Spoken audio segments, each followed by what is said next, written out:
In today's story, An Uncanny Revenge, or Nick Carter and the Mind Murderer, we follow the brilliant detective Nick Carter as he faces a puzzling case involving a diabolical mind murderer. The crime is perplexing, and the stakes are high as Carter must use his wit and skill to unravel the mystery before it's too late. Stay with us as we venture into the dark and thrilling world of crime and justice in this classic tale of detective fiction. Chapter 1. A Tragedy of the Stage. The members of Nick Carter's household all happened to meet at the breakfast table that morning, a rather unusual circumstance. The famous New York detective sat at the head of the table. Ranged about it were Chick Carter, his leading assistant Patsy Garvin, and the latter's young wife Adelina and Ida Jones, Nick's beautiful woman assistant. It was the latter who held the attention of her companions at that moment. She was a little late and had just seated herself. Her flushed cheeks and sparkling eyes gave no hint that she had reached the house. They all shared the detective's hospitable roof. A little after 3 o'clock that morning, "You good people certainly missed a sensation last night," she declared. "It was the strangest thing, and one of the most pitiable I ever beheld." Nick, who had been glancing at his favorite newspaper, looked up. "What do you mean?" he asked.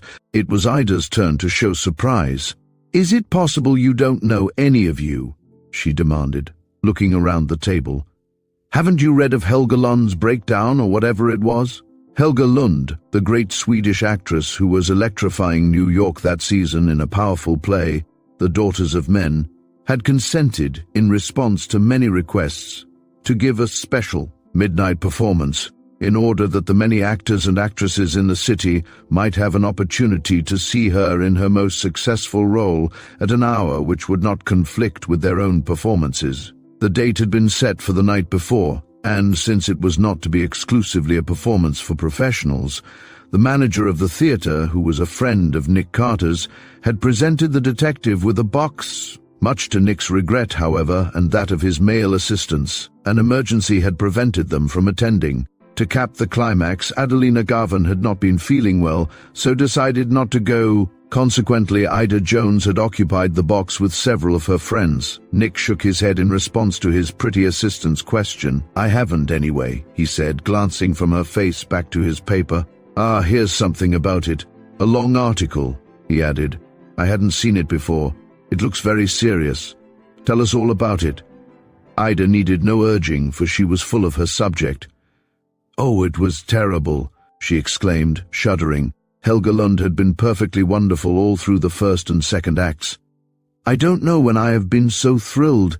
But soon after the third act began, she stopped right in the middle of an impassioned speech and stared fixedly into the audience, apparently at someone in one of the front rows of the orchestra. "I'm afraid I can't describe her look. It seemed to express merely recollection and loathing at first, as if she had recognized a face which had very disagreeable associations. Then her expression, as I read it at any rate, swiftly changed to one of frightened appeal, and then it jumped to one of pure harrowing terror. My heart stopped, and the whole theater was as still as a death chamber, at least the audience was. Afterward I realized that the actor who was on the stage with her at the time had been improvising something in an effort to cover up her lapse, but I don't believe anybody paid any attention to him, any more than she did. Her chin dropped, her eyes were wild and seemed ready to burst from their sockets. She put both hands to her breast, and then raised one and passed it over her forehead in a dazed sort of way. She staggered, and I believe she would have fallen if her lover in the play hadn't supported her. The curtain had started to descend when she seemed to pull herself together. She pushed the poor actor aside with a strength that sent him spinning and began to speak. Her voice had lost all of its wonderful music, however, and was rough and rasping. Her grace was gone, too. Heaven only knows how. She was positively awkward, and her words, they couldn't have had anything to do with her part. They were incoherent ravings. The curtain had started to go up again. Evidently, the stage manager had thought the crisis was past when she began to speak. But when she only made matters worse, it came down with a rush. After a maddening delay, her manager came out, looking wild enough himself, and announced with many apologies that Miss Lund had suffered a temporary nervous breakdown. Nick Carter had listened intently, now and then scanning the article which described the affair. "Too bad," he commented soberly when Ida had finished. But haven't you any explanation either?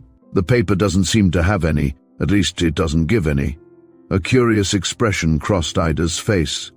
I had forgotten for the moment, she replied.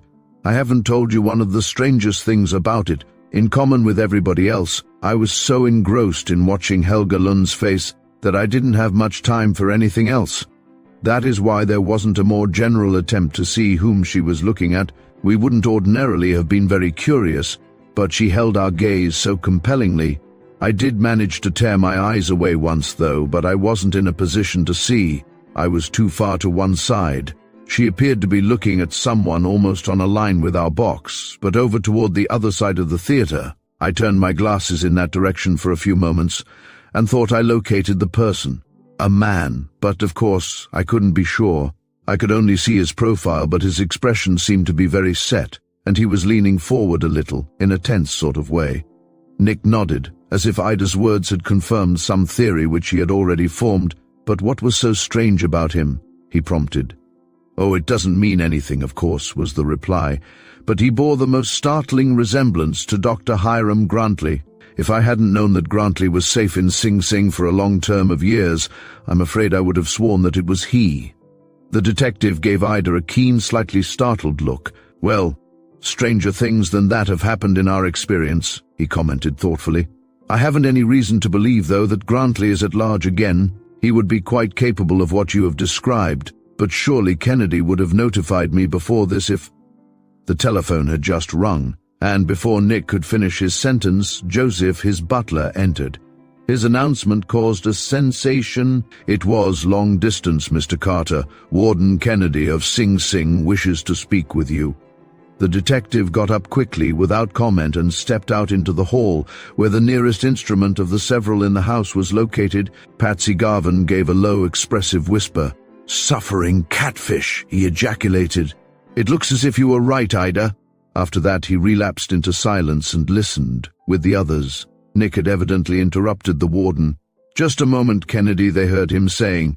I think I can guess what you have to tell me. It's Dr. Grantley who has escaped, isn't it? Naturally, the warden's reply was inaudible, but the detective's next words were sufficient confirmation. I thought so, Nick said, in a significant tone. One of my assistants was just telling me of having seen last night a man who looked surprisingly like him. When did you find out that he was missing? As early as that? I see. Yes, I'll come up if necessary as soon as I can, but first I must set the ball rolling here. I think we already have a clue. I'll call you up later. Yes, certainly. Yes, goodbye. A moment later he returned to the dining room. Maybe your eyes didn't deceive you after all, Ida, he announced gravely. Grantley escaped last night, in time to have reached the theater for the third act of that special performance, if not earlier, and it looks as if he subjected one of the keepers of the prison to an ordeal somewhat similar to that which Helga Lund seems to have endured. Chapter 2. Escape by Schedule. What do you mean by that, Chief? Demanded Chick. Kennedy says that one of the keepers was found in a peculiar sort of stupor, as he calls it, in Grantley's cell after the surgeon had gone.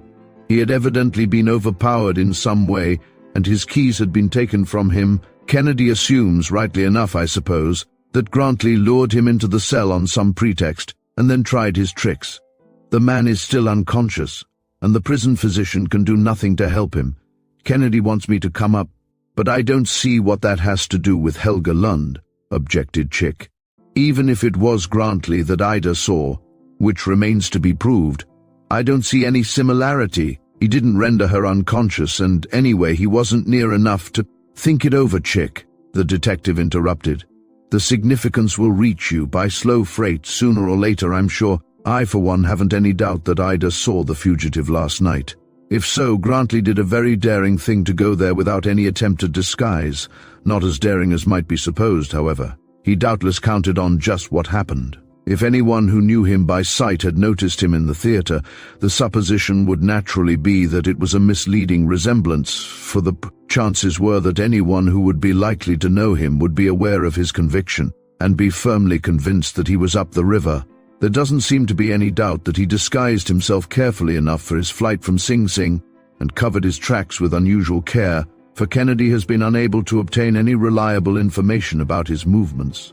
If he was at the play, we may be sure that he restored his normal appearance deliberately, in defiance of the risks involved, in order that one person at least should recognize him without fail, that person being Helga Lund, and that implies that he was again actuated primarily by motives of private revenge. As in the case of Baldwin, the scoundrel seems to have a supply of enemies in reserve and is willing to go to any lengths in order to revenge himself upon them for real or fancied grievances. If he's the man who broke up Lund's performance last night, it is obvious that he knew of the special occasion and the unusual hour before he made his escape. In fact, it seems probable that he escaped when he did for the purpose of committing this latest outrage. Even if his chief object has been attained, however, I don't imagine he will return to Sing Sing and give himself up. We shall have to get busy and, perhaps, keep so for some time. Plainly, the first thing for me to do is to seek an interview with Helga Lund. If she is in a condition to receive me, she can tell, if she will, who or what it was that caused her breakdown. If there turns out to be no way of connecting it with Grantley, we shall have to begin our work at Sing Sing. If it was Grantley, we shall begin here. Did you see anything more of the man you noticed, Ida? Nothing more worth mentioning. He slipped out quickly as soon as the curtain went down, but lots of others were doing the same. Although many remained and exchanged excited conjectures, I left the box when I saw him going, but by the time I reached the lobby he was nowhere in sight, and I couldn't find anyone who had noticed him. Too bad. Then there's nothing to do but try to see Helga. The rest of you had better hang around the house until you hear from me. Whatever the outcome, I shall probably want you all on the jump before long. Nick hastily finished his breakfast, while his assistants read him snatches from the accounts in the various morning newspapers. In that way he got the gist of all that had been printed in explanation of the actress's attack, and in regard to her later condition. All of the accounts agreed in saying that Helga Lund was in seclusion at her hotel, in a greatly overwrought state, and that 2 specialists and a nurse were in attendance. The prospect of a personal interview with her seemed exceedingly remote, but Nick Carter meant to do his best. Unless her condition absolutely forbade, Dr. Hiram A. Grantley was very well, if not favorably, known to the detectives, in addition to thousands of others. For a quarter of a century he had been famous as an exceptionally daring and skillful surgeon. In recent years, however, his great reputation had suffered from a blight, due to his general eccentricities, and in particular to his many heartless experiments upon live animals. At length he had gone so far as to perform uncalled-for operations on human beings in his ruthless search for knowledge. Nick Carter had heard rumors of this, and had set a trap for Grantley. He had caught the surgeon and several younger satellites red-handed. Their victim at that time was a young Jewish girl, whose heart had been cruelly lifted out of the chest cavity without severing any of the arteries or veins, despite the fact that the girl had sought treatment only for consumption. Grantley and his accomplices had been placed on trial, charged with manslaughter. The case was a complicated one, and the jury disagreed. The authorities subsequently released the prisoners in the belief that the chances for a conviction were not bright enough to warrant the great expense of a new trial. Nevertheless, as a result of the agitation, a law was passed, which attached a severe penalty to all such unjustifiable experiments or operations on human beings. After a few weeks of freedom, Grantley had committed a still more atrocious crime. His victim in this instance had been one of the most prominent financiers in New York, J. Hackley Baldwin, who had been totally blind for years. For years, Grantley had been nursing 2 grievances against the afflicted millionaire under pretense of operating on Baldwin's eyes. After securing the financier's complete confidence, he had removed parts of his patient's brain.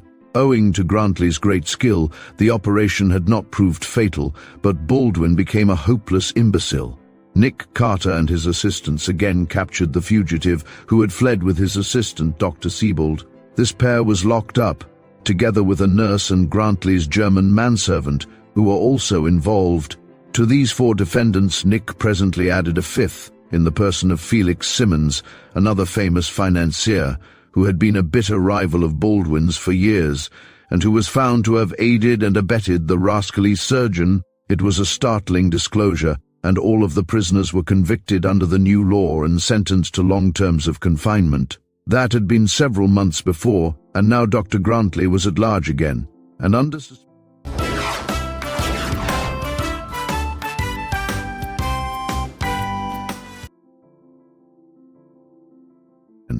under suspicion of having been guilty of some strange and mysterious offense against the celebrated Swedish actress, who had never before visited this country. Nick had learned from the papers that Helga Lund was staying at the Wentworth Building Hotel. Accordingly, he drove there in one of his motorcars and sent a card up to her suite.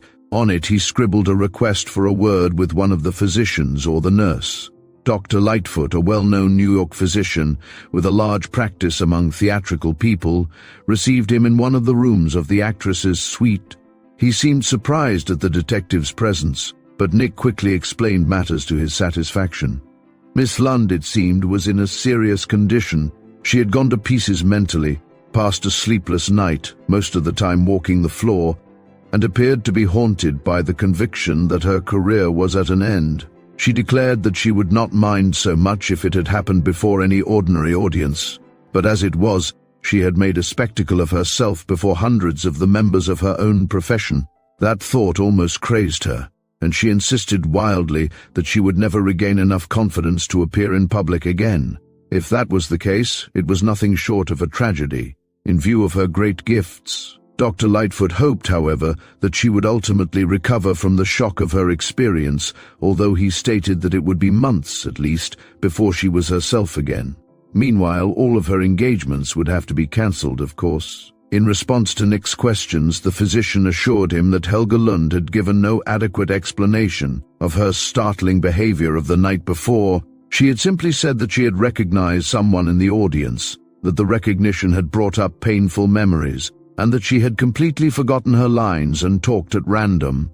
She did not know what she had said or done. Her physicians realized that she was keeping something back, and had pleaded with her to confide fully in them as a means of relieving her mind from the weight that was so evidently pressing upon it. But she had refused to do so, having declared that it would serve no good purpose, and that the most they could do was to restore her shattered nerves.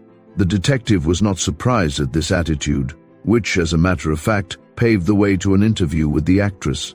"In that case, I think you will have reason to be glad I came," he told Dr. Lightfoot.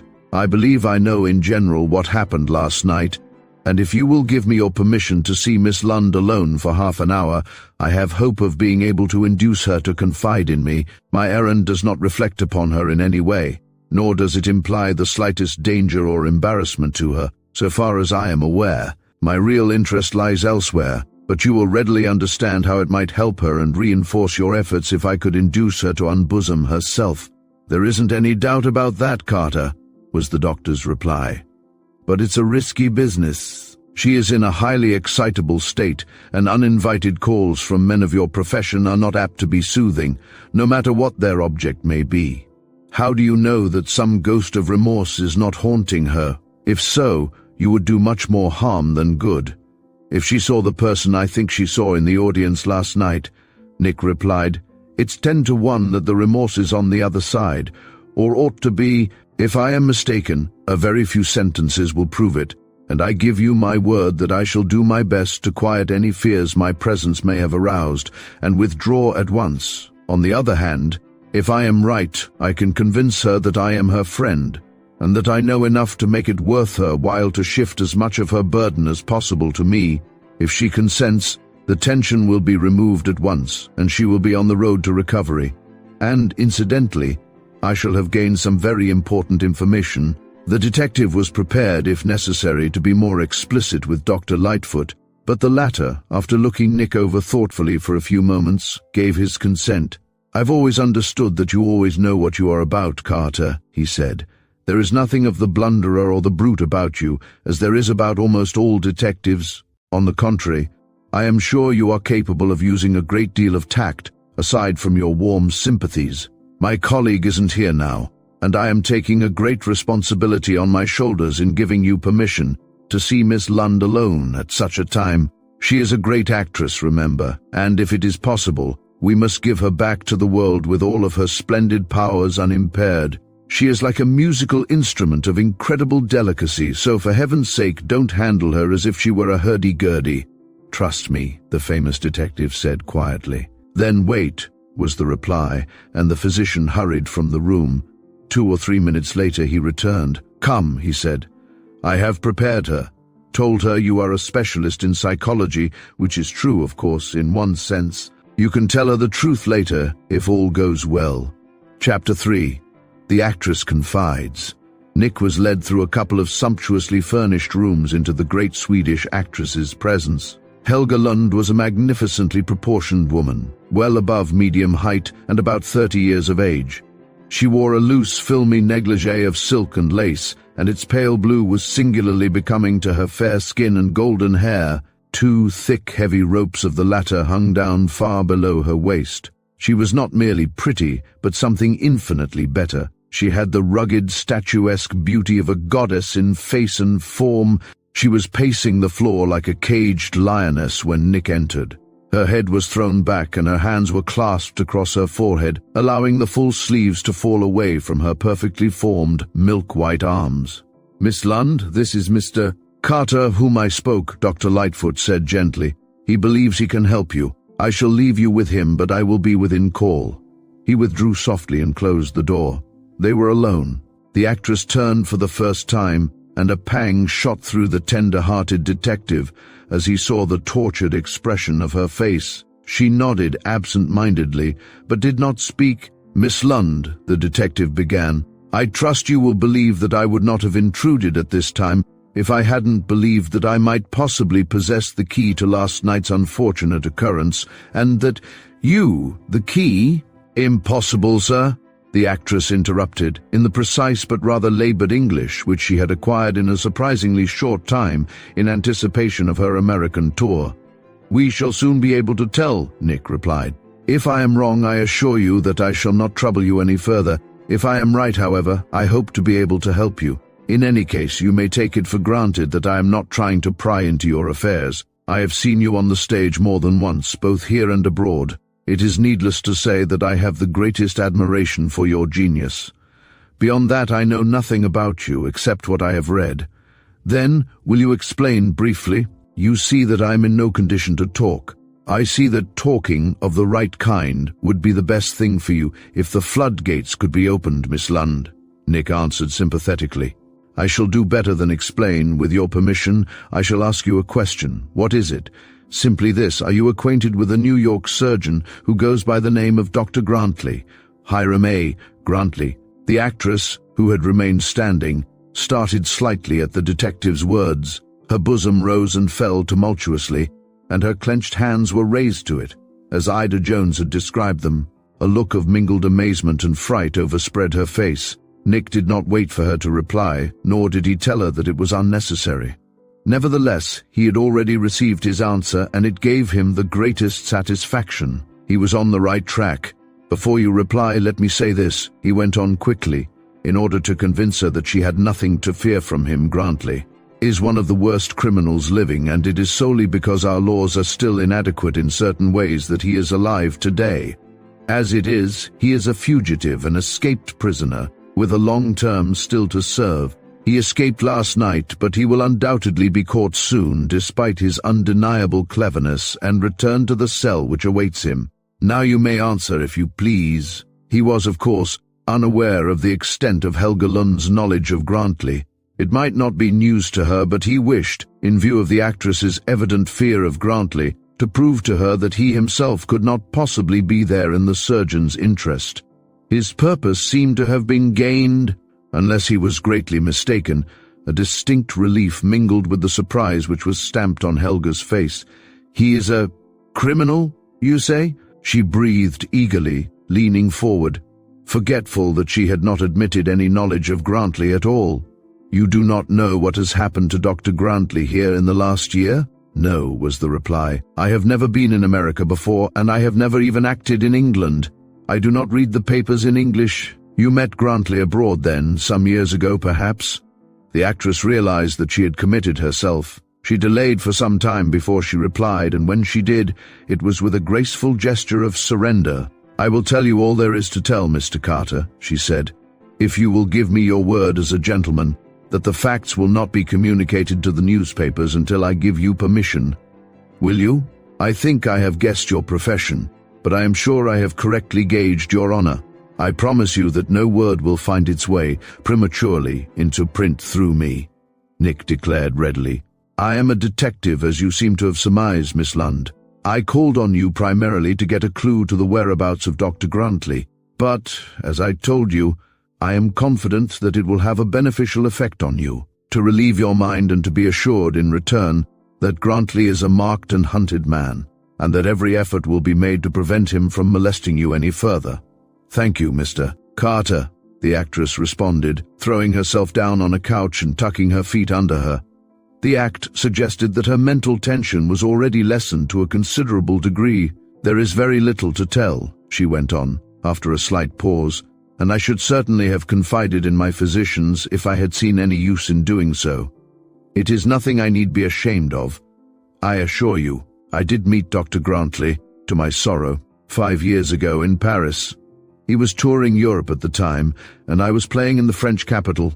He was introduced to me as a distinguished American surgeon, and at first I found him decidedly interesting, despite, or perhaps because of, his eccentricities. Almost at once, however, he began to pay violent court to me. He was much older than I, and I could not think of him as a husband without a shudder. With all his brilliancy, there was something sinister and cruel about him even then.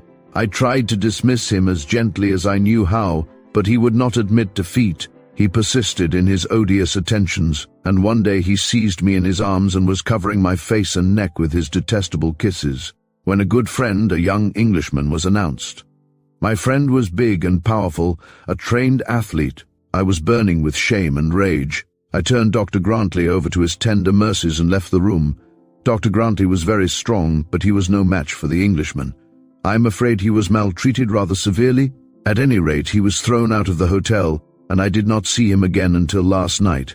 He wrote me a threatening letter, however, to the effect that he would have his revenge someday and ruin my career. I was greatly frightened at first, but, as time passed and nothing happened, I forgot him.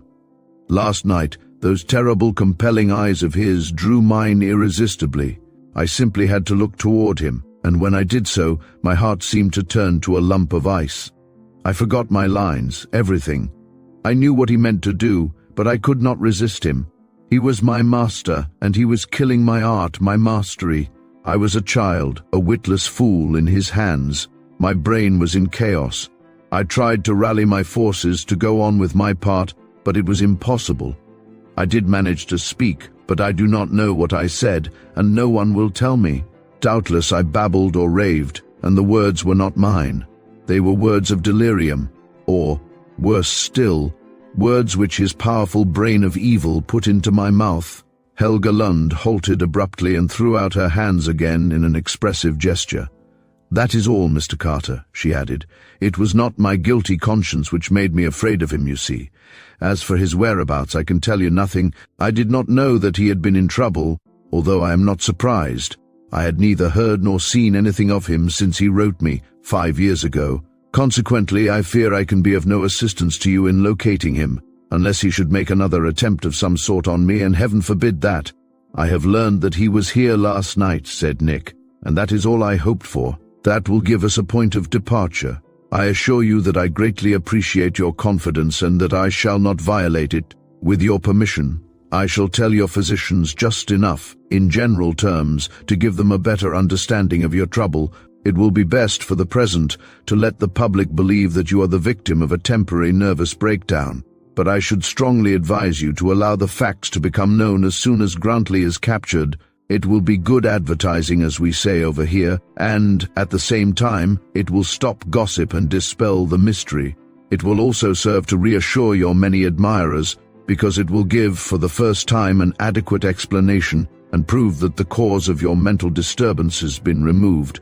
The actress agreed to this, and Nick Carter took leave of her, after promising to apprehend Grantley as soon as possible and to keep her informed of the progress of his search. Before he left the hotel, he had a short talk with Dr. Lightfoot, which gave promise of a more intelligent handling of the case. Aside from the benefit which Helga Lund had already derived from her frank talk with the sympathetic detective, the manhunt could now begin in New York City instead of at Ossining, and, since the preliminaries could be safely entrusted to his assistants, Nick decided to comply with Warden Kennedy's urgent request and run up to the prison to see what he could make of the keeper's condition.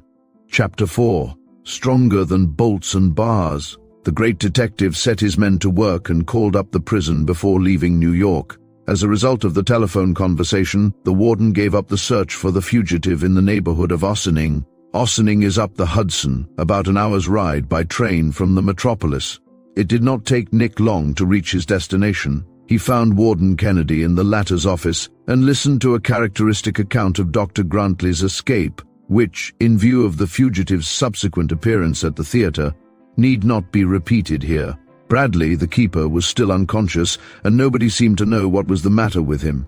Nick had a theory, which almost amounted to a certainty, but it remained to confirm it by a personal examination. The warden presently led the way to the prison hospital, where the unfortunate keeper lay.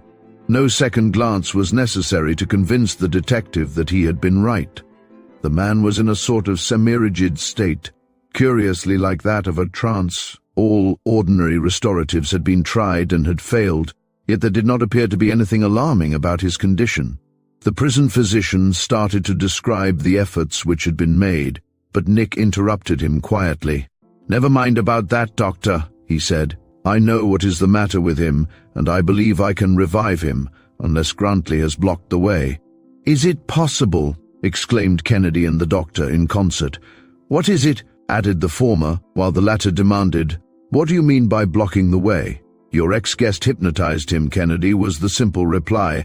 "And as I have had more or less experience along that line myself, I ought to be able to bring Bradley out of the hypnotic sleep, provided the man who plunged him into it did not impress upon his victim's mind too strong a suggestion to the contrary.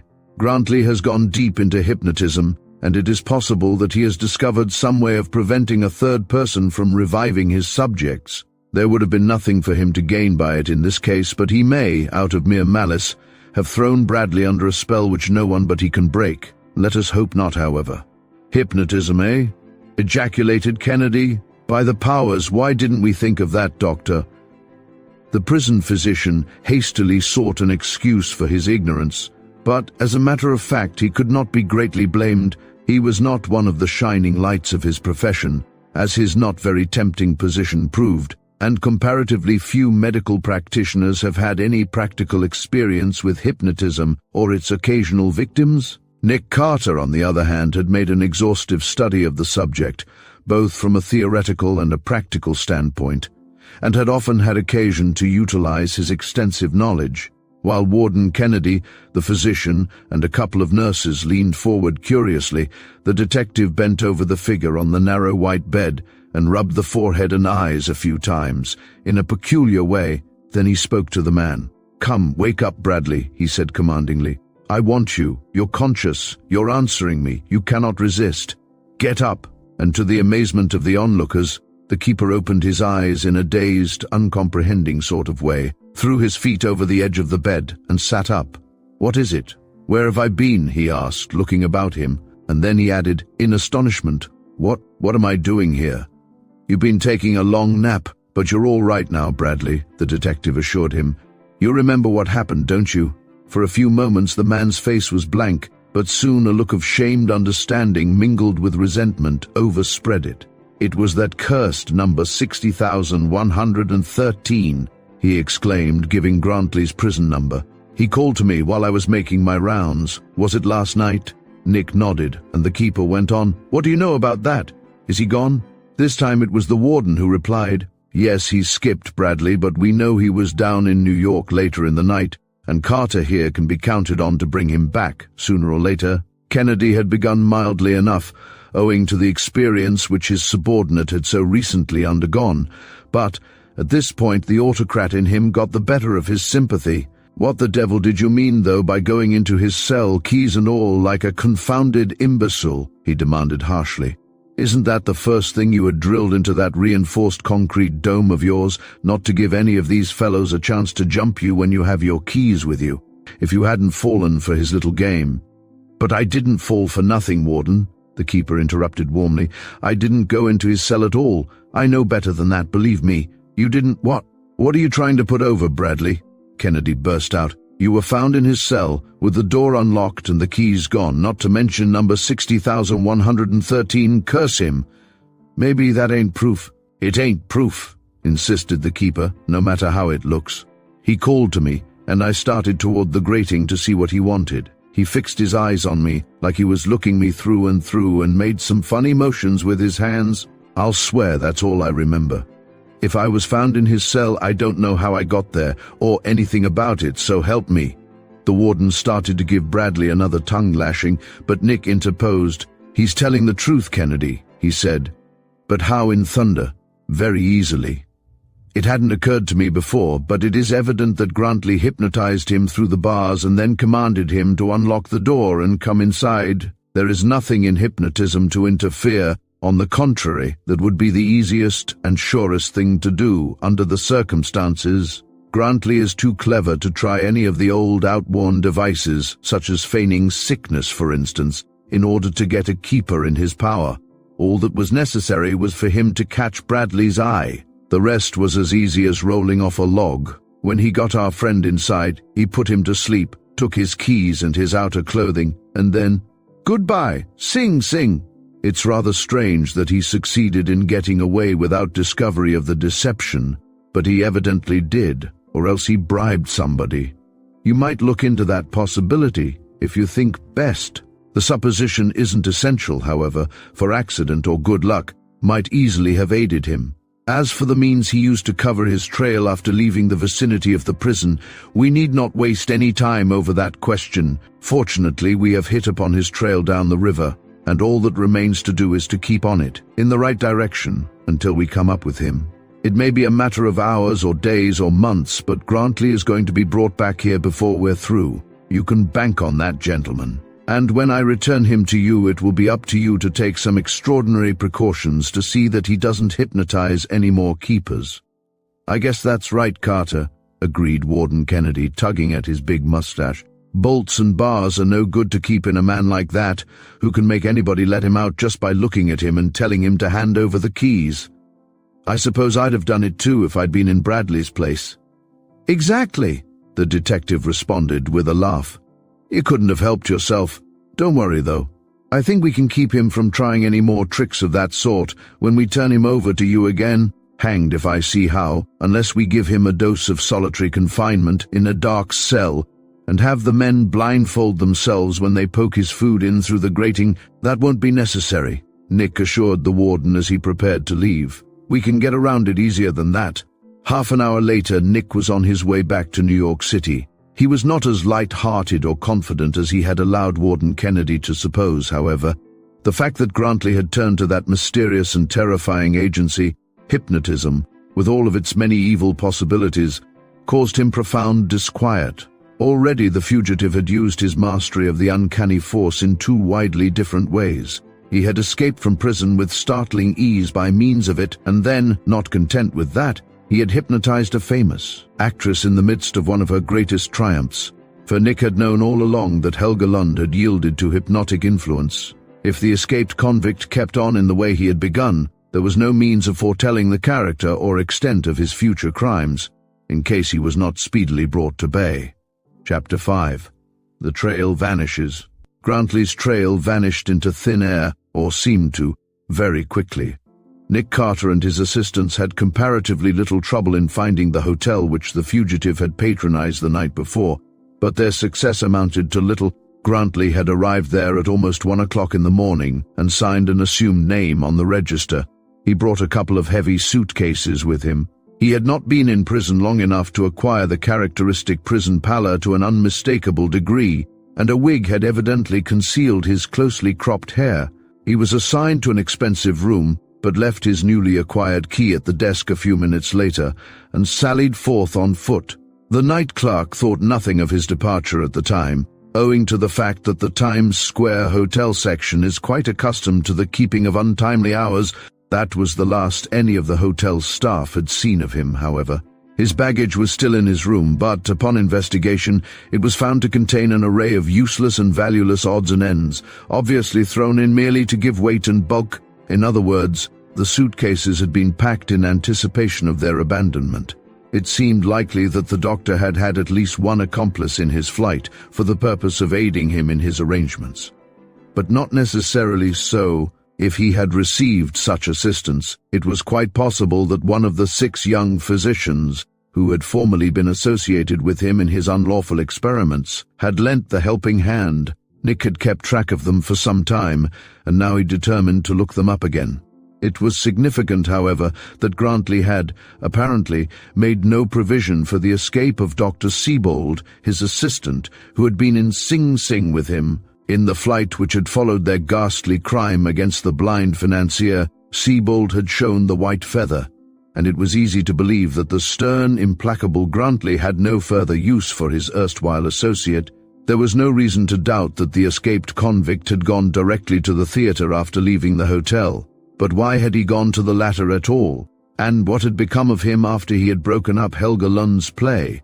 There was no reasonable doubt that Grantley had disguised himself pretty effectually for his flight from Ossining to New York, and yet the night clerk's description was that of Grantley himself. It followed, therefore, that the fugitive had already shed his disguise somewhere in the big city, but why not have gone directly from that stopping place, wherever it was, to the theater?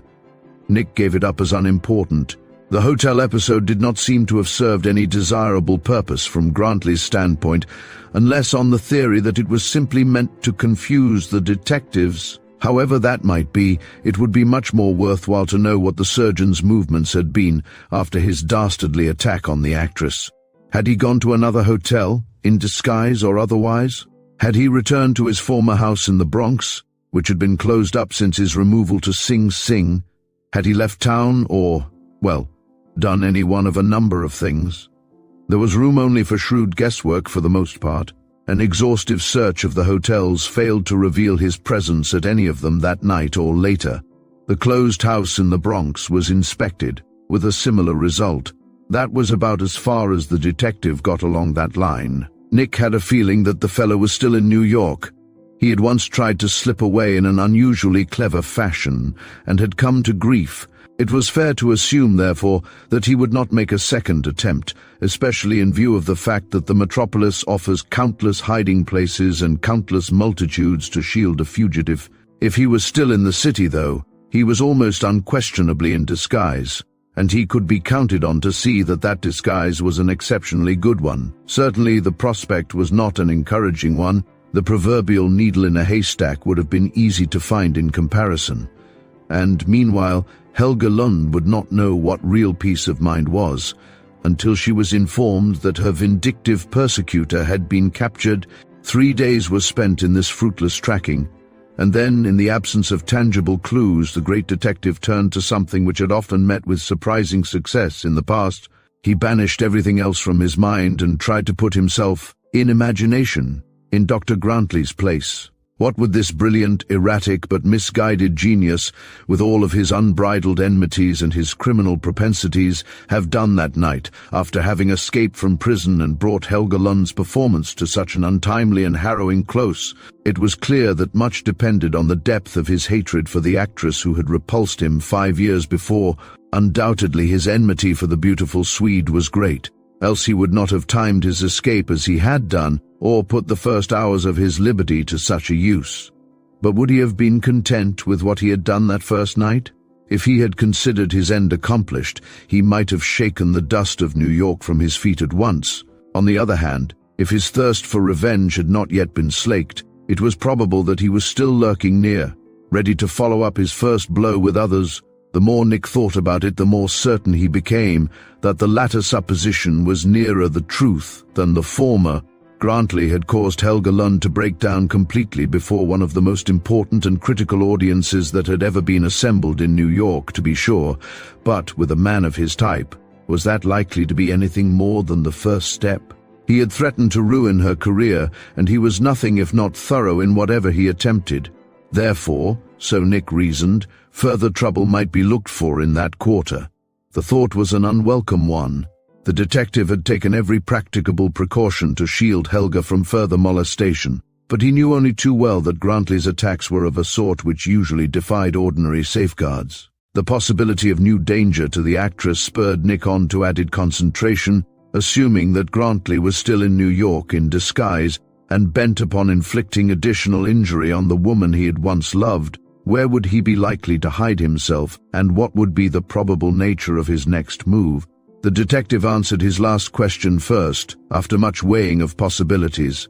Grantley was one of the most dangerous of criminals, simply because his methods were about as far removed as possible from the ordinary methods of criminals. He had confined himself, thus far, to crimes in which he had made use of his immense scientific knowledge, surgical and hypnotic. Accordingly, the chances were that he would work along one of those two lines in the future, or else along some other, in which his special knowledge would be the determining factor. Moreover, since his escape, he had repeatedly called his mastery of hypnotism to his aid. That being so, Nick was inclined to believe that he would continue to use it, especially since Helga had shown herself so susceptible to hypnotic influence. Could the detective guard against that? He vowed to do his best, notwithstanding the many difficulties involved. But it was not until he had carefully balanced the probabilities in regard to Grantley's whereabouts that Nick became seriously alarmed. As a consequence of his study of the problem, an overwhelming conviction came to him that it would be just like the rascally surgeon to have gone to Helga's own hotel under another name. The luxurious Wentworth building would be as safe for the fugitive as any other place, providing his disguise was adequate, safer in fact, for it was the very last place which would ordinarily fall under suspicion. In addition to that great advantage, it offered the best opportunity to keep in touch with developments in connection with the actress's condition. And residents there promised comparatively easy access to Helga when the time should come for the next act in the drama of revenge. This astounding suspicion had sprung up full-fledged in Nick's brain in the space of a second. The detective knew that his preliminary reasoning had been sound, however, and based upon a thorough knowledge of Grantley's characteristic methods. It was staggering, but his keen intuition told him that it was true. He was now certain that Grantley would be found housed under the same huge roof as his latest victim, and that meant that Helga's danger was greater than ever. The next blow might fall at any minute. It was very surprising, in fact, that Grantley had remained inactive so long. The detective hastily but effectively disguised himself, left word for his assistants, and hurried to the hotel, only to find that his flash of inspiration had come a little too late. Helga Lund had mysteriously disappeared. Chapter 6. Helga among the missing. Dr. Lightfoot, the actress's physician, was greatly excited and had just telephoned to Nick's house after the detective had left for the hotel. The doctor had arrived there about half an hour before for his regular morning visit. To his consternation, he had found the night nurse stretched out on Helga Lund's bed, unconscious and clad only in her undergarments. The actress was nowhere to be found. The anxious Lightfoot was of very different caliber from the prison physician at Sing Sing. He had recognized the nurse's symptoms at once and knew that she had been hypnotized. He set to work at once to revive her and succeeded in doing so. After some little delay, as soon as she was in a condition to question, he pressed her for all the details she could give. They were meager enough, but sufficiently disquieting. According to her story, a man whom she had supposed to be Lightfoot himself had gained entrance to the suite between 9 and 10 o'clock at night. He had sent up Dr. Lightfoot's name, and his appearance when she saw him had coincided with that of the attending physician.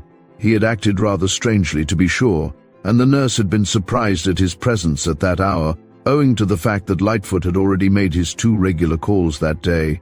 Before her surprise had had time to become full-fledged suspicion, however, the intruder had fixed her commandingly with his eyes, and she had found herself powerless to resist the weakness of will which had frightened her. She dimly remembered that he had approached her slowly, nearer and nearer, and that his gleaming eyes had seemed to be 2 coals of fire in his head. That was all she recalled, except that she had felt her senses reeling and leaving her. She had known no more until Dr. Lightfoot broke the dread spell, almost 12 hours afterward. She had met the bogus Lightfoot in one of the outer rooms of the suite, not in the presence of the actress. Miss Lund had been in her bedroom at the time, but had not yet retired. The nurse was horror-stricken to learn that her patient was missing, and equally at a loss to explain how she herself came to be without her uniform. But Dr. Lightfoot possessed a sufficiently analytical mind to enable him to solve the puzzle, after a fashion, even before Nick arrived. The detective had told him that the sight of an enemy of the actress had caused her seizure, and it was easy to put two and two together. This enemy had doubtless made himself up to represent the attending physician, had hypnotized the nurse, and then passed on unhindered to the actress's room. He had obviously subdued her in the same fashion, after which he had removed the unconscious nurse's uniform and compelled Helga to don it. The doctor remembered now that the two women were nearly alike in height and build. The nurse had dark brown hair, in sharp contrast to Helga's golden glory, but a wig could have remedied that. Neither was there any similarity in features, but veils can be counted on to hide such differences. Dr. Lightfoot, despite his alarm, was rather proud of his ability to reason the thing out alone. He had no doubt that Helga Lund, under hypnotic influence, had accompanied the strange man from the hotel. Against her will, it would have been very easy, with no obstacle worth mentioning to interpose. No one who saw them would have thought it particularly strange to see the nurse and the doctor leaving together. At most, it would have suggested that they were on unusually good terms, and that he was taking her out for an airing in his car.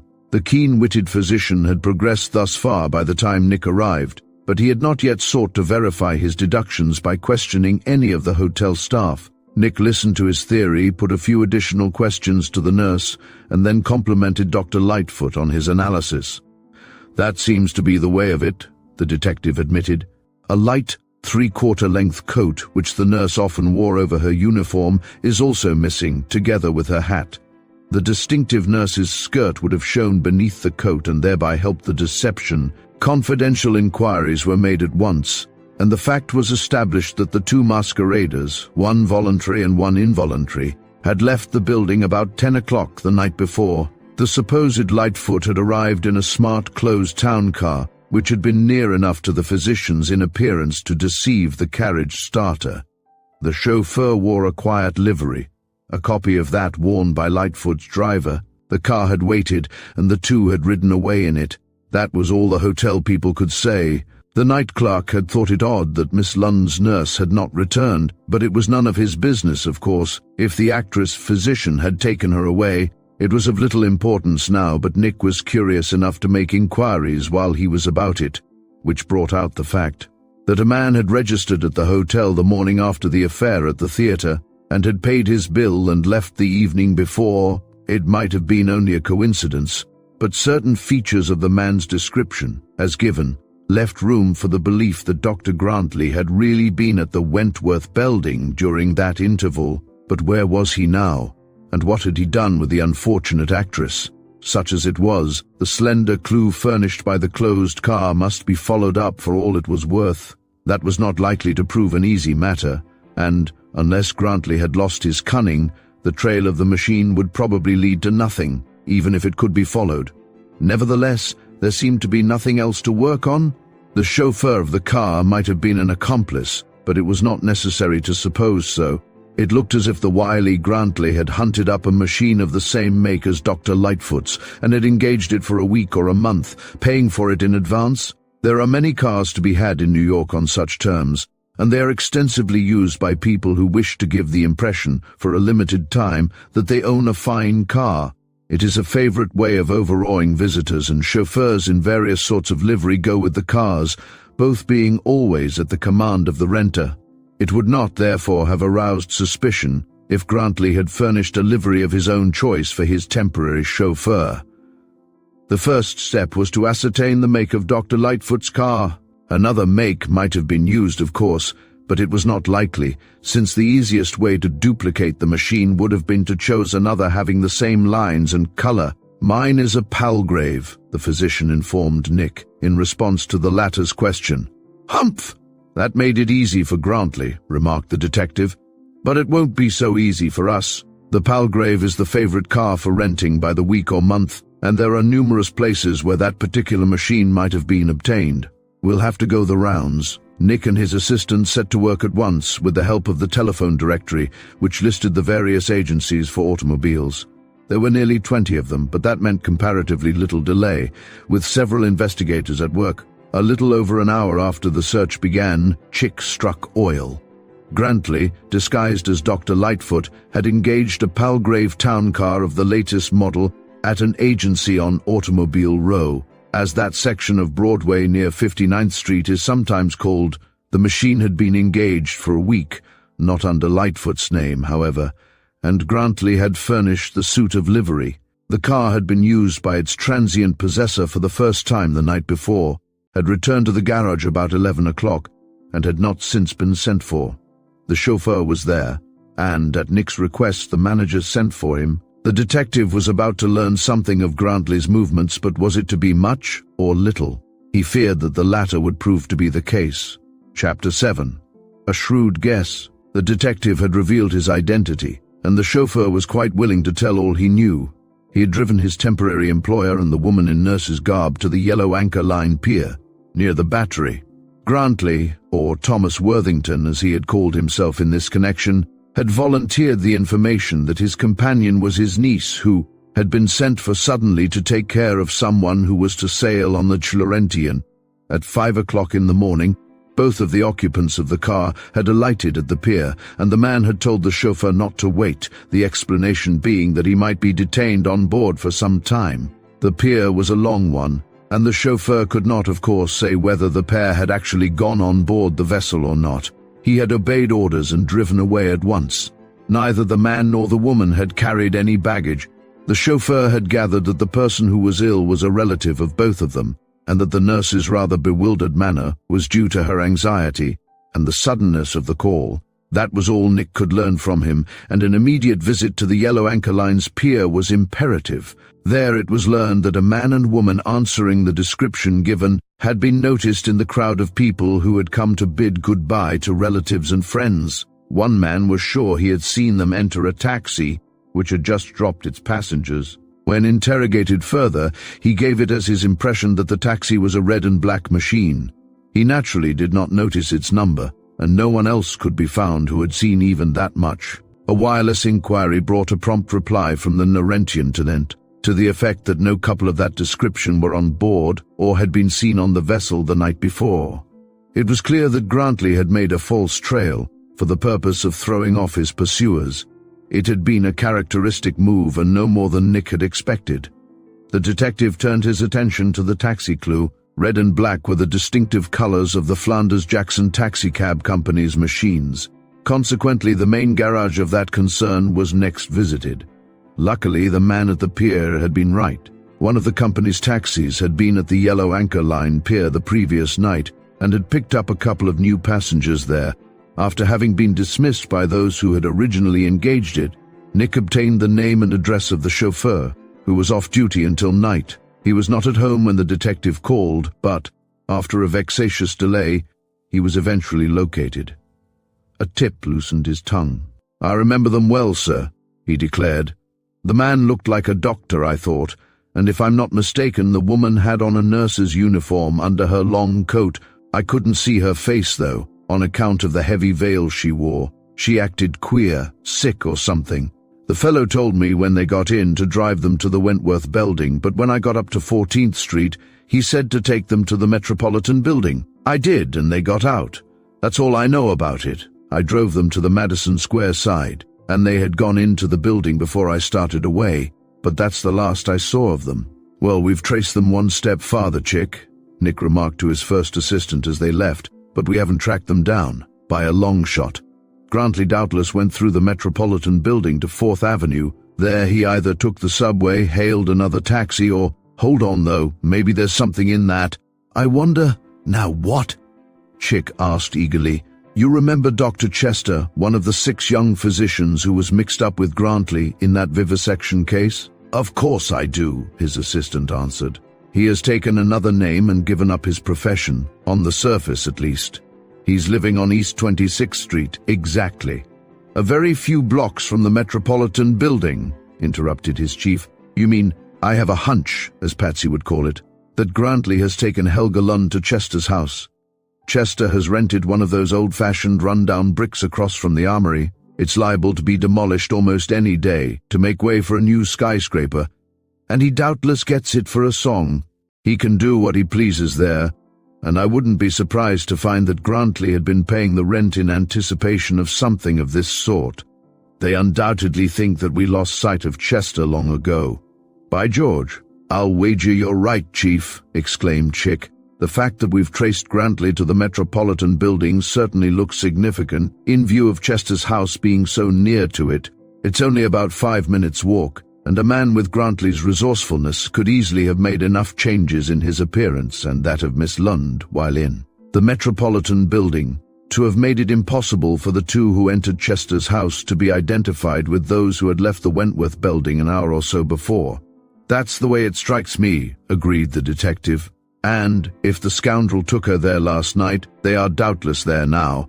I think we're sufficiently justified in forcing our way into the house and searching it, and that without delay. We don't know enough to take the police into our confidence as yet. Therefore, the raid will have to be purely on our own responsibility. We must put our theory to the test at once, however, without giving Grantley any more time to harm the actress. Heaven knows he's had enough opportunity to do so already. Right, we can't wait for darkness or reinforcements. It will have to be a daylight job, put through just as we are. If we find ourselves on the wrong scent, Chester will be in a position to make it hot for us, or would be if he had any standing. But we'll have to risk that. Well, if Chester, or Schofield as he is calling himself now, is tending to his new business as a commercial chemist, he ought to be away at this hour. That remains to be seen, however.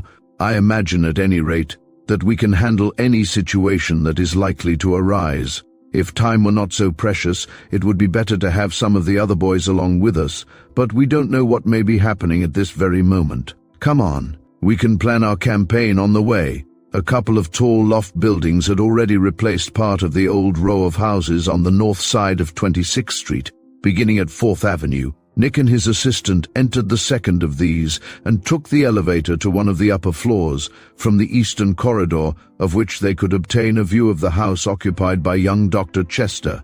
Together with its approaches, back and front, the house consisted of a high basement, occupied by a little hand laundry, and 3 upper stories, the main floor being reached by a flight of iron steps at the front. Obviously, there was no exit from the body of the house at the rear. There was only a basement door opening into the tiny backyard, and that was connected with the laundry. The detective decided, as a result of their general knowledge of such houses, not to bother with the back at all. Their plan was to march boldly up the front stairs outside, fit a skeleton key to the lock, and enter the hall. They argued that, owing to the fact that the basement was sublet, any crooked work that might be going on would be likely to be confined to the 2nd or 3rd floor to prevent suspicion on the part of those connected with the laundry. Therefore, they hoped to find the 1st floor deserted. If that were the case, it was improbable that their entrance would be discovered prematurely. There was, doubtless, a flight of steps at the rear of the house, leading down to the laundry from the 1st floor, but they were practically certain that these rear stairs did not ascend above the main floor. If they did not, there was no way of retreat for the occupants of the upper part of the house, except by the front stairs. And, as the detective meant to climb them, it seemed reasonable to suppose that Grantley, Chester and company could easily be trapped. Nick and Chick returned to the street and made their way, without the slightest attempt at concealment, toward the suspected house. They met no one whose recognition was likely to be embarrassing, and saw no faces at the upper windows as they climbed the outer steps. They had already seen to it that their automatics were handy, and now Nick produced a bunch of skeleton keys and began fitting them, one after another. The 5th one worked. They stepped into the hall as if they belonged there, taking care to make no noise, however, and gently closed the doors behind them. The adventure was well underway, and, technically speaking, they were already housebreakers. Chapter 8. How Are the Mighty Fallen? The house in which Nick and Chick found themselves had been a good one, but it was now badly in need of repair. The main hall was comparatively wide for so narrow a building, and a heavy balustrade fenced off the stairs on one side. The detectives paused just inside the door and listened intently. The doors on the 1st floor were all closed and the rooms behind them appeared to be untenanted. At any rate, all was still on that floor. Subdued noises of various sorts floated down to them from above, however, seemingly from the 3rd floor. They looked at each other significantly. Evidently their theory had been correct, to some extent at least. They approached each of the doors in turn, but could hear nothing. Under the stairway they found the expected door leading down to the basement, but as it was locked and there was no key, they paid no further attention to it. Instead, they started to mount the front stairs to the second floor. The stairway was old and rather creaky, but the detectives knew how to step in order to make the least noise. Consequently, they gained the next landing without being discovered. Here they repeated the tactics they had used below, with a like result. The sound of voices and footfalls were louder now, but they all came from the third floor. The second seemed to be as quiet as the first. The doors on the second floor, like those on the first, were all closed, but Nick ascertained that at least one of them was unlocked. That fact might be of great advantage in preventing discovery, in case anyone should start down unexpectedly from the third floor, for the halls and stairs offered no place of concealment. The detectives noiselessly removed their shoes before attempting the last flight and placed them inside the unlocked room, which they noiselessly closed again. They were now ready for the final reconnaissance. By placing the balls of their stockinged feet on the edges of the steps, they succeeded in mounting to the third floor without making any more noise than that produced by the contact of their clothing. A slight pause at the top served to satisfy them that the noises all proceeded from one room at the front of the house. They were already close to the door of this room, and they listened breathlessly. Words were plainly audible now, punctuated at frequent intervals by loud bursts of laughter. It sounded like a merrymaking of some kind. What was going on behind that closed door? Had they made a mistake in entering the house and wasted precious time in following a will-o'-the-wisp, when Helga Lund might be even then in the greatest danger? Nick and his assistants feared so, and their hearts sank heavily. But no. The next words they heard reassured, but, at the same time, startled them. The voice was unmistakably Grantley's. "That's enough of pantomime," it said, with a peculiar note of cruel, triumphant command. "Now give us your confession from the daughters of men, give it. But remember that you are not a great actress, that you are so bad that you would be hooted from the cheapest stage. Remember that you are ugly and dressed in rags, that you are awkward and ungainly in your movements, that your voice is like a file. Remember it not only now, but always. You will never be able to act. Your acting is a nightmare, and you are a fright when you aren't a joke. But show us what you can do in that confession scene." Nick and Chick grew tense as they listened to those unbelievable words, and to the heartless chuckles and whisperings with which they were received. Apparently there were several men in the audience, probably Chester and some of Grantley's other former accomplices. The meaning was plain, all too plain. The proud, beautiful Helga Lund was once more under hypnotic influence, and Grantley, with devilish ingenuity, was impressing suggestions upon her poor, tortured brain, suggestions which were designed to rob her of her great ability, not only for the moment but, unless their baneful effect could be removed, for all the rest of her life. She, who had earned the plaudits of royalty in most of the countries of Europe, was being made a show of for the amusement of a handful of ruthless scoffers. It made the detectives' blood boil in their veins and their hands clench until their knuckles were white, but they managed somehow to keep from betraying themselves. The employment of hypnotism in such a way was plainly within the scope of the new law against unwarranted operations or experiments on human beings without their consent, but it was necessary to secure as much evidence as possible before interfering. To that end, Nick Carter took out of a pocket case a curious little instrument, which he was in the habit of calling his keyhole periscope. It consisted of a small black tube, about the length and diameter of a lead pencil. There was an eyepiece at one end. At the other, a semicircular lens bulged out. It was designed to serve the same purpose as the periscope of a submarine torpedo boat. That is, to give a view on all sides of a given area at once. The exposed convex lens, when thrust through a keyhole or other small aperture, received images of objects from every angle in the room beyond, and magnified them in just the same way as the similarly constructed periscope of a submarine projects above the level of the water and gives those in the submerged vessel below a view of all objects on the surface, within a wide radius. Nick had noted that there was no key in the lock of the door. Taking advantage of that fact, he crept silently forward, inserted the wonderful little instrument in the round upper portion of the hole, and, stooping, applied his eye to the eyepiece. He could not resist an involuntary start as he caught his first glimpse of the extraordinary scene within. The whole interior of the room was revealed to him. Around the walls were seated 3 young men of professional appearance. Nick recognized them all. They were Dr. Chester, Dr. Willard, and Dr. Graves, 3 of Grantley's former satellites. They were leaning forward or throwing themselves back in different attitudes of cruel enjoyment and derision, while Grantley stood at one side, his hawk-like face thrust out, his keen, pitiless eyes fixed malignantly on the figure in the center of the room. Nick's heart went out in pity toward that pathetic figure, although he could hardly believe his eyes. It was that of Helga Lund, but so changed as to be almost unrecognizable. Her splendid golden hair hung in a matted, disordered snarl about her face, which was pale and smudged with grime. She was clothed in the cheapest of calico wrappers, hideously colored, soiled and torn, beneath which showed her bare, dust-stained feet. She had thrown herself upon her knees as the part required. Her outstretched hands were intertwined beseechingly, and her wonderful eyes were raised to Grantley's face. In them was the hurt, fearful look of a faithful but abused dog in the presence of a cruel master.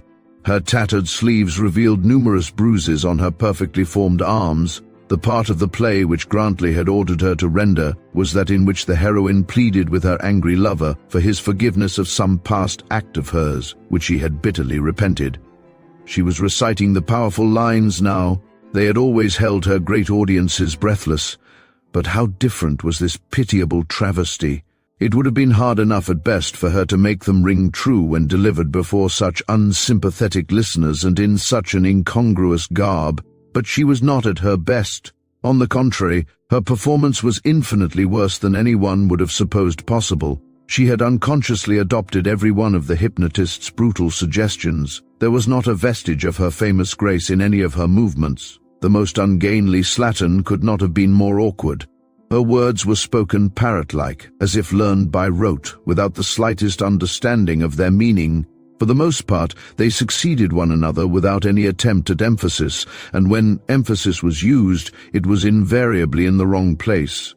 It was her voice itself, however, which gave Nick and Chick their greatest shock. The Lund, as she was generally called in Europe, had always been celebrated for her remarkably musical voice. But this sorry-looking creature's voice was alternately shrill and harsh. It pierced and rasped and set the teeth on edge, just as the sound of a file does. Nothing could have given a more sickening sense of Grantley's power over the actress than this astounding transformation, this slavish adherence to the conditions of abject failure which he had imposed upon her. It seemed incredible, and yet there it was, plainly revealed to sight and hearing alike. A subtler or more uncanny revenge has probably never been conceived by the mind of man. The public breakdown which Grantley had so mercilessly caused had only been the beginning of his scheme of vengeance.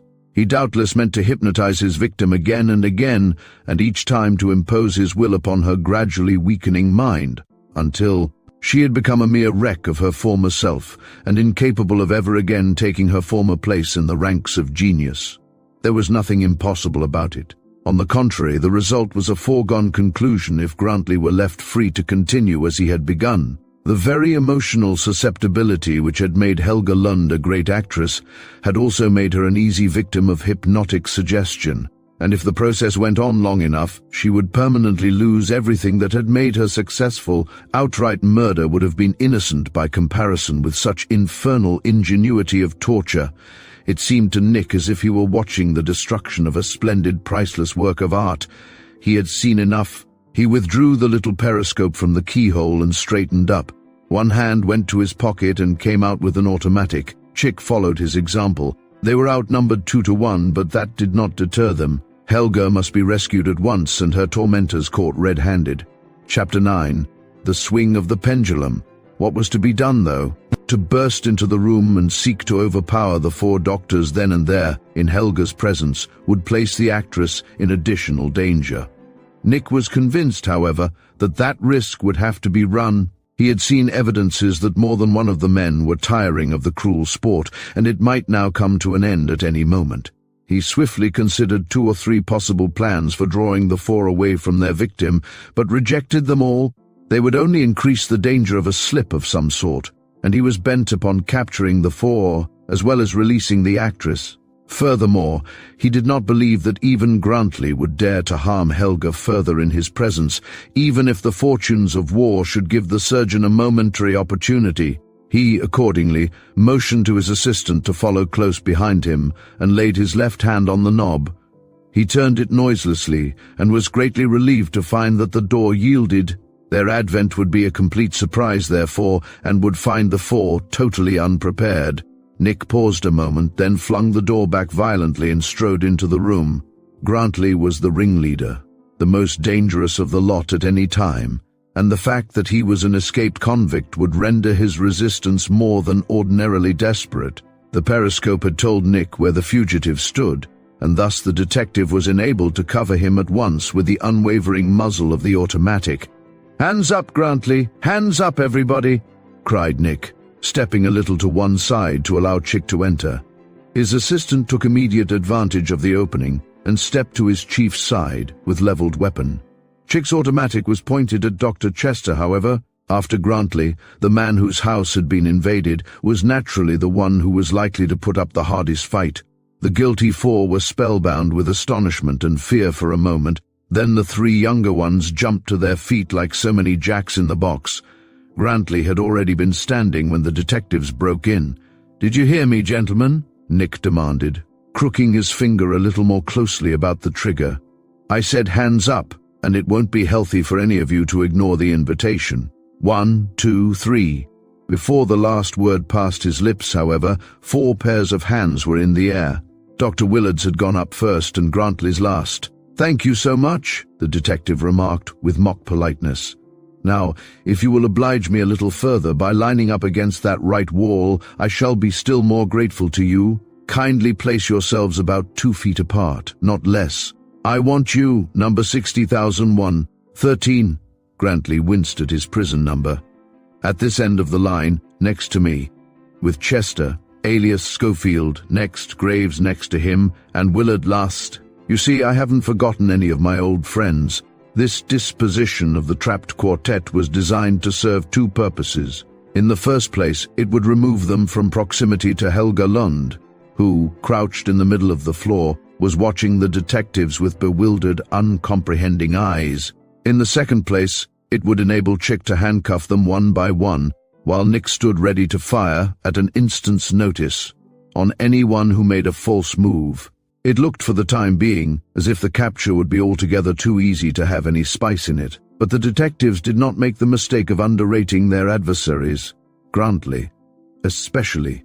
To be sure, they were probably unarmed and had been taken at such a disadvantage that they would hardly have had an opportunity to draw weapons even if they had worn them. Still, any one of a number of things might happen. The 4 doctors had been caught with the goods, as the police saying is, and they might be expected to take desperate chances as soon as they had had time to collect their scattered wits and to realize the seriousness of their plight. Nick Carter had shown his usual generalship in the orders he had given so crisply. Grantley himself, the most to be feared of the lot, was to be placed nearest to the detective, where Nick could watch him most narrowly. That was not all, however. The detective meant that Chick should handcuff Grantley first, and thus put the leader out of mischief at the earliest opportunity. After him, Chester was to be disposed of, and the 2 that would then remain were comparatively harmless in themselves. Grantley doubtless saw through Nick's tactics from the beginning, and if the detective could have caught the gleam behind the wily surgeon's half-closed lids, he would have known that Grantley thought he saw an opportunity to circumvent those tactics. With reasonable promptness, hands still in the air, Grantley started to obey the detective's order. He moved slowly, grudgingly, his face distorted with rage and hate. Chester started to follow the older man toward the wall, but Chick halted him. "Hold up there, Schofield Chester," the young detective ordered. "One at a time, if you don't mind." He wished to prevent the confusion that would result from the simultaneous movement of the 4 scoundrels. Chester paused with a snarl, and Grantley went on alone. He was making for the corner nearest to Nick, who still stood close to the door. In doing so, he was obliged to pass in front of the detective. It had been no part of Nick's plan to have the fugitive take to that corner, and he suddenly realized that the criminal was crossing a little too close to him for safety. "Here, keep to the left a little," he began sharply, when Grantley was about 4 feet away, but before he could complete his sentence, the escaped convict ducked and threw his body sidewise. The long arms were already above his head, and he left them where they were. Their abnormal length helped to bridge the distance between him and Nick as he flung himself at the detective. Nick guessed the nature of the move, as if by instinct, and when he fired, which he did immediately, it was with depressed muzzle. He had allowed, in other words, for the swift descent of Grantley's body. In spite of that, however, the bullet merely ploughed a furrow across the criminal's shoulder and back as he dropped. It did not disable him in the least, and before Nick could fire again, Grantley's peculiar dive ended with a vicious impact against his legs, and claw-like hands gripped him about the knees in an effort to pull him down. The convict's daring act broke the spell which had held his companions. Without waiting to see whether Grantley's move was to prove successful or not, the three of them threw themselves bodily upon Chick. While the latter's attention was diverted for a moment by his chief's peril, Dr. Chester, who had been looking for something of the sort from Grantley, was the first to pounce upon Nick's assistant. He gripped Chick's right wrist and began to twist it in an attempt to loosen the hold on the weapon. "Help Grantley, Willard," he directed at the same time, between his clenched teeth. "And Graves and I can handle this fellow, I guess." Willard started for Nick, while Graves shifted his attack and, edging around behind Chick, seized him by the shoulders. At the same moment he placed one knee in the small of the young detective's back. There could be only one result. Chick was bent painfully back until his spine felt as if it was about to crack in two. Then, in his efforts to relieve the strain, he lost his footing and went down, with Chester on top of him and still clinging doggedly to his wrists. A few feet away, Nick was being hard-pressed by 2 other rascals. The pendulum of chance had swung the other way, and things looked very dubious for the detectives and for what was left of Helga Lund. Chapter 10. A human wheel. Chick had thrown himself to one side to ease the pressure on his back. Accordingly, he struck the floor on his left side. Chester and Graves dropped heavily upon him before he had more than touched the boards, the former at his feet, the latter on his shoulders. Their bony knees crushed him down, and Graves used his weight to try to pull Chick over on his back. Nick's assistant had twisted his left wrist out of Chester's grasp as he fell, but the renegade physician had clung for dear life to the hand which held the automatic.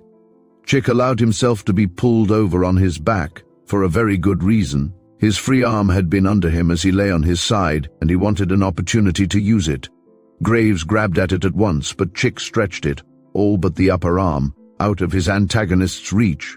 Graves would have to lean far over Chick in order to reach the latter's left wrist, and in so doing, he would expose himself not a little, or else he would be obliged to edge around on his knees behind Chick's head. He chose to try the latter maneuver, but Chick feinted with his left arm. Graves dodged, and Chick's hand darted in behind the other's guard, grasping Graves firmly by the hair. Almost at the same instant, the young detective jerked his right foot loose and gave the startled Chester a tremendous kick in the stomach. The master of the house gave a grunt and doubled up, like a jackknife. His grip on Chick's right wrist relaxed simultaneously, and its owner tore it away. Chester had involuntarily lurched forward, and the act had brought his head well within the reach of Chick's right hand, which was now once more at liberty, while Nick's assistant held the struggling Graves at arm's length by the hair. With one hand he brought down the butt of the automatic with all the strength he could bring to bear. On Chester's lowered pole, he had juggled the weapon in a twinkling, so that it was clubbed when it descended. The blow was surprisingly effective considering the circumstances. Chester groaned and toppled forward over Chick's legs. The detective's assistant was ready to follow up his advantage at once. He wriggled about until he was facing Graves, and then he began pulling that individual toward him by the hair. Tears of pain were in Graves' eyes, and he struck out blindly in a desperate effort to break Chick's relentless hold. The attempt was a failure, however. Despite all of Graves' struggles, he was irresistibly drawn nearer and nearer. The fact that he wore his hair rather long helped Chick to maintain his grip. Presently, the young physician's head was near enough to allow Chick to strike it with his clubbed weapon. He drew the latter back for the blow, but his enemy, seeing what was coming, suddenly changed his tactics. Instead of trying to pull away anymore, he ducked and threw himself into Chick's arms. The revolver butt naturally missed its mark and, for a time, they fought at too close quarters to permit such a blow to be tried again. Graves had seized Chick around the body as he closed in, and he drew himself close, burying his head on Chick's chest. Chick still maintained his hold of his opponent's hair, however, and now retaliated by rolling over on Graves, working his feet from under the unconscious Chester. As he did so, Graves snuggled as close as he could to avoid the dreaded blow, but Chick, now being on top, was able to hold Graves's head. On the floor by main force, while he arched his own powerful back and began to tear his body from his antagonist's straining arms. Graves was game, there was no doubt about that. The pulling of his hair must have been torture to him, but he did not relinquish his hold about Chick's waist. His eyes were closed, his face drawn and twisted with pain, but he clung obstinately, and without a whimper, slowly but surely, nevertheless, Chick raised himself, and the space between their laboring breasts widened. Graves's hold was being loosened bit by bit, but it had not broken. As a matter of fact, Chick did not wait for it to break.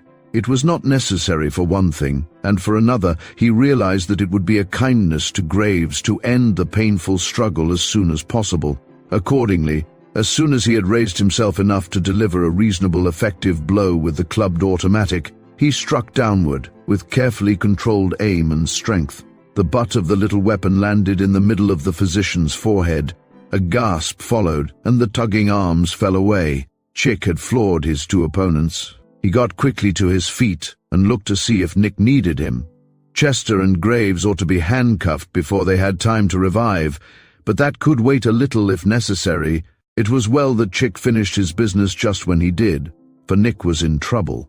Dr. Grantley was not an athlete, and his long, lanky build gave little promise of success against Nick Carter's trained muscles and varied experience in physical encounters of all sorts. On the other hand, the convict was possessed of amazing wiriness and endurance, and, although he was not cut out for a fighting man, his keen, quick mind made up for most of his bodily deficiencies. His original attack, for instance, was an example of unconventional but startlingly successful strategy. On the surface, it would have seemed that such a man without weapons had precious little chance of gaining any advantage over Nick Carter, armed as the latter was, and a good 4 feet away, but Grantley followed up his impetuous dive in a most surprising way. His long arms closed about Nick's legs, but instead of endeavoring to pull the detective down in the ordinary way, Grantley unexpectedly plucked his legs apart with all his strength.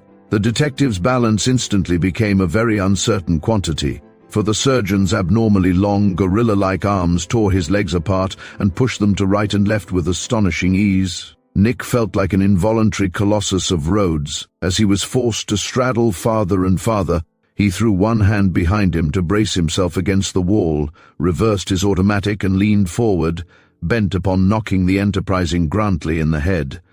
The fugitive had other plans, however.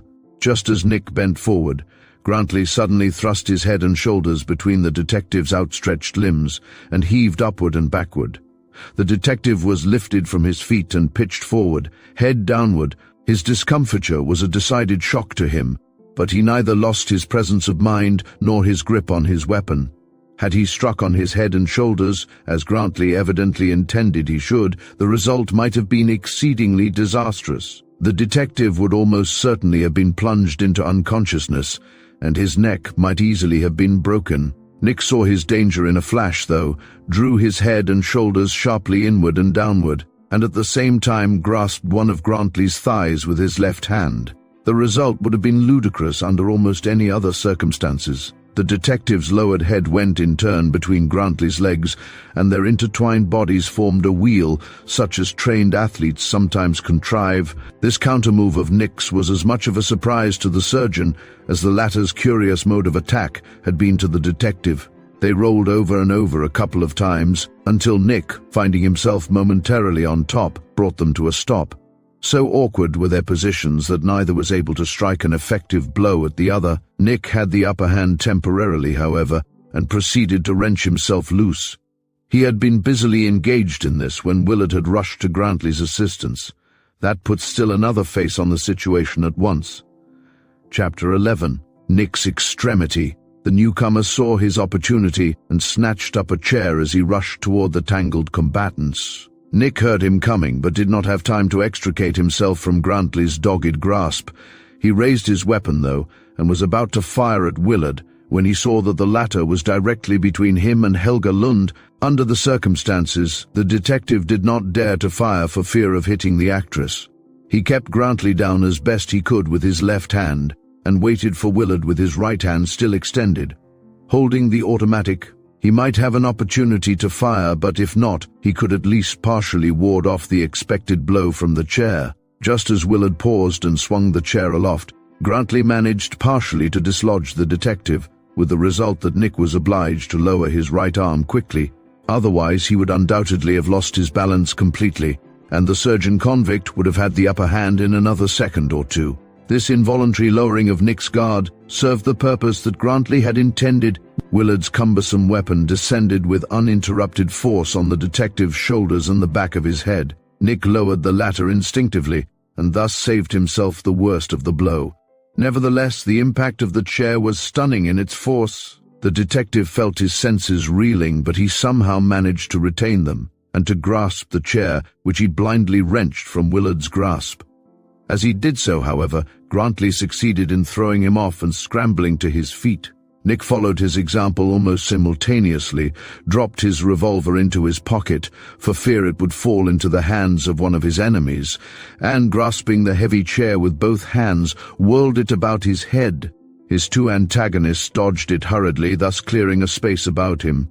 Their blood was up, however, especially Grantley's, and they felt sure that the detective had by no means recovered from the blow. "Catch the chair, Willard!" cried Grantley. The younger physician obeyed instantly, grasping the round of the chair with both hands and thus preventing Nick from using it to any advantage. The detective shoved it forward into the pit of Willard's stomach, but the newcomer managed to retain his hold. He guessed that Grantley merely meant him to keep Nick busy in front, in order to allow of a rear attack, and such was the case. While the detective was occupied with Willard, Grantley stole behind him and plunged his hand into Nick's pocket in search of the automatic. The detective was obliged to let go of the chair and clamp his hand on Grantley's wrist. He was still feeling very groggy as a result of the punishment he had recently received, and a thrill of apprehension went through him. Grantley's hand was already deep in his pocket, grasping the butt of the weapon, and there was nothing about the wrist hold to prevent the criminal from turning the muzzle of the automatic toward his side and pulling the trigger. Incidentally, Nick foresaw that he could not hope to hold the chair with one hand. Willard would twist it away and turn it upon him. He was right. That was precisely what Willard did. Nick let go just in time to escape a sprained, if not broken, wrist and dodged back. In order to keep his hand in Nick's pocket, Grantley was then obliged to circle about between the detective and Willard. That saved Nick from the latter for the moment, and, simultaneously, the detective shifted his hold from Grantley's wrist to his hand, pressing his thumb in under the latter in such a way that it prevented the hammer of the automatic from descending. He was just in time, for Grantley pulled the trigger almost at the same moment. Thanks to Nick's foresight, however, the weapon did not go off. Grantley cursed under his breath, but he had not emptied his bag of tricks. He suddenly drove his head and shoulders in between Nick's right arm and side and threw his own left arm around, with a backhand movement, in front of the detective's body. The move threw the detective backward over Grantley's knee, which was ready for him. At the same time, the criminal, whose right hand had remained on the weapon in Nick's pocket, began to draw the automatic out and to the rear. In other words, he was forcing the detective in one direction with the left arm and working the revolver in the other with his right. It was manifestly impossible for Nick to stand the two opposing pressures for long. Either he must break the hold of Grantley's left arm, which pressed across his chest like an iron band, or else he must let go of the weapon. The former seemed out of the question in that position, and to relinquish his hold on the revolver meant a shot in the side, which, with Grantley's knowledge of anatomy, would almost certainly prove fatal. Backward went Nick's straining right arm. Inward turned the hard muzzle of the weapon. Grantley was twisting the automatic now, hoping to loosen the detective's grasp all the quicker. Something was due in a few moments, and it promised to be a tragedy for the detective. Then, to cap the climax, Willard circled about the two combatants like a hawk ready to swoop down on its prey, and, seeing Nick's head protruding from under Grantley's left arm, hauled off and let drive with the chair. The surgeon received part of the blow, but Nick's head stopped enough of it to end the strange tussle. The detective crumpled up, but Grantley held him from the floor and wrested the weapon from the nerveless fingers. He withdrew it from Nick's pocket and put it to the detective's left breast, determined to end it all without fail. It was at that supreme moment that Chick charged up and took a hand. Nick's assistant reached Willard first. The latter's back was toward him, and he was just in the act of drawing back the chair. Chick's clubbed weapon descended on his head without warning, and Willard pitched forward on his face. It was not until then that Chick saw the automatic at his chief's breast. There was no time to reach Grantley, not a second to waste. The young detective did what Nick and his men seldom allowed themselves to do. He turned his automatic around again and shot to kill. Nick's own life depended upon it, and there was nothing else to do. The bullet struck Grantley full between the eyes, and the escaped convict dropped without a sound. The battle was over and won. Dr. Hiram A. Grantley, so-called, master surgeon and monster of crime, would never return to Sing Sing to serve out his unexpired term, but neither would he trouble the world, or Helga Lund, again. If the truth were known, it would doubtless be found that Warden Kennedy heaved a sigh of profound relief when he heard of Grantley's death. It left no room for anxiety over the possibility of another hypnotic escape. Doctors Chester, Willard, and Graves were speedily brought to trial, and they were convicted of aiding and abetting the deceased Grantley in an illegal experiment in hypnotism on the person of the great Swedish actress. As for Helga Lund, she was a nervous wreck for nearly a year, but gradually, under the care of the best European physicians, she recovered her health and her confidence in herself. She has now returned to the stage, and Nick Carter, who has seen her recently in Paris, declares that she is more wonderful than ever. He wishes he could have spared her that last humiliating ordeal, but she is wise enough to know that, but for him and Chick, the man she had despised would have made his dreadful vengeance complete. Thank you for joining us on this thrilling journey with Nick Carter. In the end, justice prevails, but not without the suspense and intrigue that kept us on the edge of our seats. We hope you enjoyed this classic mystery, and will return for more tales of detective genius. Don't forget to like, comment, and subscribe to us for more riveting stories from the world of crime and investigation.